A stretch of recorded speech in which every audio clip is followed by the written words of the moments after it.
Let's bring in our panel about foreign policy early. Morgan Ortagus, former State Department spokesperson, Mara Liasson, national political correspondent of National Public Radio, and Bill McGurn, columnist for the Wall Street Journal. Morgan, shortly on this, and I want to turn to Iran. Yeah, I mean, this information that was put out in the final days of the Trump administration came from my office. Everything in the Vanity Fair piece that you mentioned, Brett, was something that was highly debated in the final days. I myself went to Secretary Pompeo to make sure that we had full confidence in releasing this. And all of this information was from the intelligence community that we got declassified. And I think a lot of the Vanity Fair piece was spot on. But I think I'm encouraged to hear what Mara said about the media getting it wrong, because she's exactly right. I looked it up today. I Google searched and saw the many times that Secretary Pompeo and I were criticized for bringing up this as something legitimate that needed to be researched. But now the onus needs to go not just on blaming the American media, but it needs to go back to China, because they are still, to this day, thwarting the WHO, independent scientists, independent investigators from doing any sort of credible research in China as to the origins of this. And to this day, they are still stopping these investigations. So while I'm upset with how the media in the United States handled this over the past year, they got it dead wrong. Let's turn our attention back to China, and the free world needs to start demanding that the Chinese Communist Party open up and allow a credible investigation. Yeah, this story and covering it about the origins and where they came from doesn't take away from our coverage of the vaccines or the effort that is going well across the country or the coronavirus overall. But it is an important part of this story, and it's one that we're going to continue to follow. I want to turn to Iran. Take a listen to the Iran nuclear deal back and forth. Putting in place a diplomatic agreement, an agreement where we can prevent Iran from acquiring a nuclear weapon, where we have returned to the visibility we had before the former president pulled out of that deal, is in our interest. The Iran nuclear agreement being envisioned by the Biden administration is too dangerous. I don't trust the Iranians with enrichment. I have an alternative with Senator Menendez from New Jersey. You can have nuclear power, but you can't make your own fuel. Do away with the enrichment program and let the world supply the spent fuel rods for the Arabs and the Iranians. That way they can't make a bomb. Bill, critics of Iran are pointing to their actions, saying they're just not acting in good faith as the U.S. gets ready to sit down again.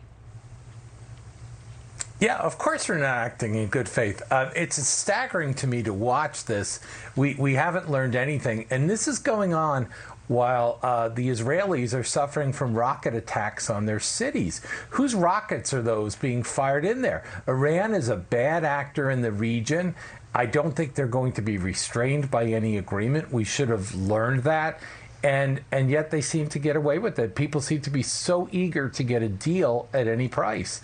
I think we should have learned a lesson. I also, incidentally, don't think it's going to be that easy for Joe Biden to get his deal through. Mara? Yeah, I agree with that. I think it's going to be very hard.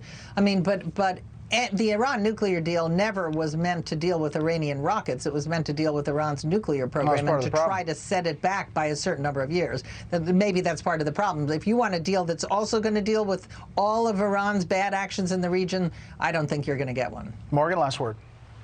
That's what Secretary Blinken promised in his Senate testimony. He promised a longer and stronger deal that would address all the issues that Bill and Mara just laid out. The bottom line, the level of uranium enrichment that Iran needs for a peaceful program is zero. And I think that Menendez and Graham's op-ed was spot on today. And the deal as it exists now, if they go back into it, would be $90 billion in sanctions relief for what? For a nuclear weapon that they can get again in 10 years. Morgan, Mara, and Bill. Mara, what about the increasing portfolio for Kamala Harris? Yep.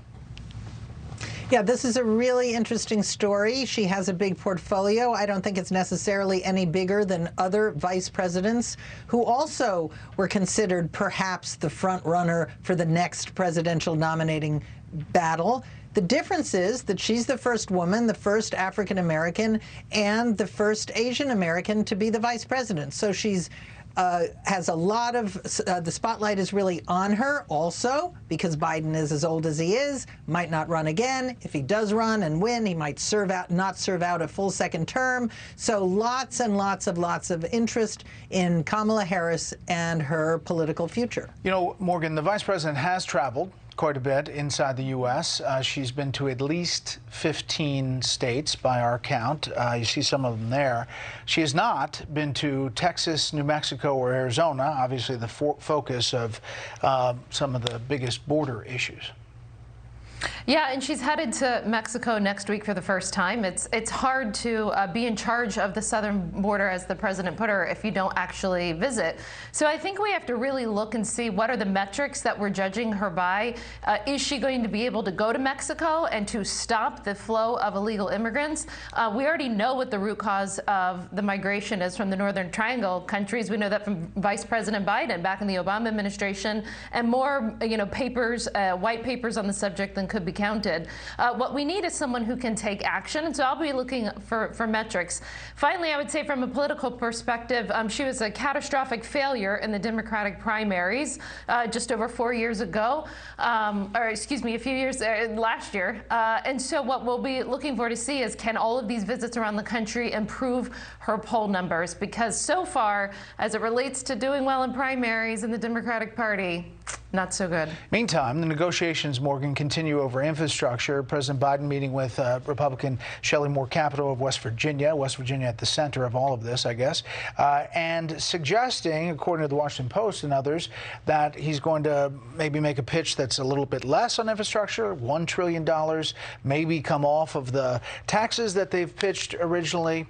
Possible they get a deal? Yeah, I think President Biden is actually taking a lot of political headwinds from his own party for negotiating and wanting to have an infrastructure package that has a lot of consensus with Republicans as well. I actually think it's a smart political move. He's taking heat from his base, and now we'll have to see if Republicans can continue that negotiation. We'll see. Another phone call this week, we believe. Panel, stand by. When we come back, we'll hear from you about tomorrow's headlines. Finally tonight, a look at tomorrow's headlines with the panel. Mara. I don't know why I do this to myself, but it's another infrastructure headline. Okay, Biden ready to make concessions on tax hikes to get infrastructure bill, but parties are still far from a deal. It's infrastructure I think they're week actually every miles week apart. With Mara. Okay, Morgan. Every week. Well, it's been a rough few days for Dr. Fauci with his emails being released. So my headline is, Dr. Fauci takes down Chinese Medal of Friendship from his office wall. Oh, dear. Okay, Bill? Mine is Chinese hack into New York subway system but do not attack. Probably because they recognized they couldn't do any more damage to the subways than Governor Cuomo and the Metropolitan Transit Authority is doing on its own. That's a long headline. That's a lead. That's a first lead. paragraph. I mean, that might be a lead graph. All right, Yeah. we'll give you that. All right, panel, thanks so much.